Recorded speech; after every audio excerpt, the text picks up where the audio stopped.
Morning, Botai. Yesterday we started speaking about foods, all sorts of commercial food production with regards to Pesach. There are certain foods which a person can obviously buy without a specific kashrut for Pesach. For instance, fresh fruits and vegetables, there's no concern. Now, sometimes, even if the fruits and vegetables are stored next to chametz products, all you need to do is wash it off properly, some say even with soap, and then all those concerns fall away. With regards to honey in oil, in general, depends. Honey, pure honey, in general has no chametz concerns, and oils, it really depends which kinds, but many oils, if you look in the various guides of the OU, the Star K, the JSOR, you'll see that many oils, even without a specific kasher lePesach, is still appropriate for Pesach. What about nuts?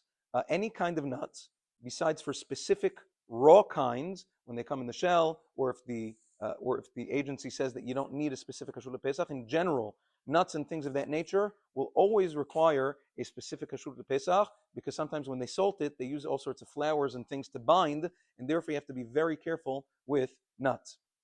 Now, with regards to chicken, in previous generations, people used to be careful to check the chicken before Pesach, because sometimes they used to feed it grain, they used to feed it wheat, and that wheat kernel could have gotten stuck in the stomach, and then you'll have problems on Pesach.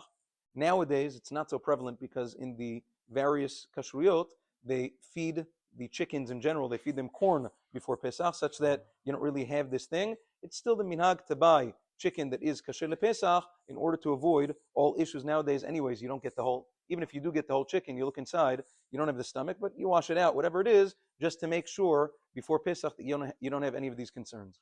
Eggs, interestingly, in Israel, eggs are a little bit controversial because in Israel, I don't know if you know, they stamp every egg with the date, whatever it is, and on the stamp, there's a discussion among the poskim if there were chametz derivatives that were used in the ink that they stamp onto the eggs.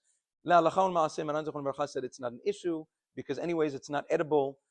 Many different reasons. So even in Israel, but especially over here where eggs aren't stamped, eggs are perfectly permissible for Pesach without a special kashrut lePesach. Have a wonderful day.